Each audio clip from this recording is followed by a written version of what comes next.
The murder trial of Warrick Stock, known as DJ Warras, is expected to resume at the Johannesburg High Court this morning. The matter is still at pre-trial phase, where date is to be set for the trial. The alleged orchestrator of Warras' killing, Victor Majola, will be appearing alone today. This after his co-accused, Armando Pacula, who pulled the trigger, was sentenced to 25 years behind bars. Pacula entered into a plea and sentence agreement with the state, admitting that he carried out the killing for payment. For more on this, we cross live to our reporter, Chriselda Lewis, who is in court for us this morning. Very good morning to you, Chriselda.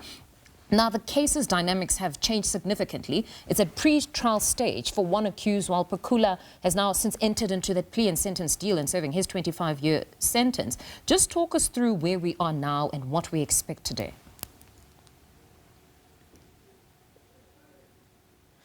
Well, it'll be very interesting to see how this changes the dynamics in this particular case, because, of course, as you correctly point out, that we're at the pre-trial conference stage at the moment. But whether that will go ahead, whether we will get a trial date, certainly remains to be seen, because you must recall, at the last court appearance, this was when Victor Majola and Armando Pacula had appeared. We were yet to hear whether Victor Majola was going to change his current lawyers, the private lawyers that he has on record, whether he was going to proceed with them into the trial. So that is a matter that is still outstanding before we get to the issue on whether there will be a trial date that will be set. So we're expecting some kind of clarification on whether Victor Majola, who's alleged to have been the orchestrator of Warras' murder, to give an indication of that. You'd recall that Majola is alleged to have staked out that abandoned building, or that hijacked building in the Johannesburg CBD, and is alleged to have pointed out to Pacula who DJ Warras was on the day that he was shot and killed in the Johannesburg CBD. This was in 2025. The state also alleges that there is footage that shows Majola staking out the property for quite some time. And you'd recall, during the failed bail applications of both Majola and Armando Pacula, the state had said that they have evidence to the effect that it was Victor Majola who received on his cell phone details of Warras's car details and that of his partner via the phone of Victor Majola's girlfriend.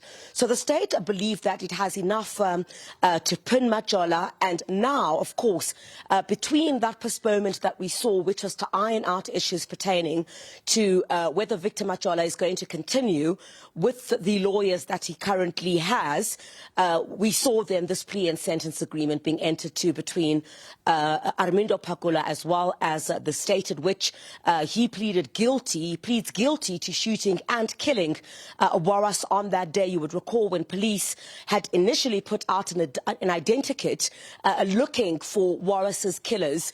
Pacula had dreadlocks. When police had arrested Pacula, there were cut-off dreadlocks that had been found inside the premises that police had searched. And he since pleaded guilty, entered into this plea and sentence agreement, 25 years behind bars. He says he was paid for this 25,000 rand.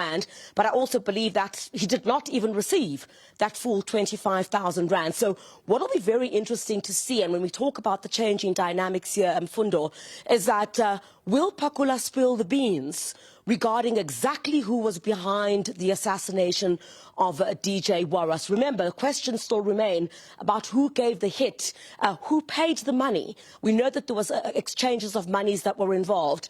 Who gave the directive for the stakeout that took place on that day, where Victor Majola is alleged to have been an orchestrator of that? And also, is there still an investigation into Majola's girlfriend?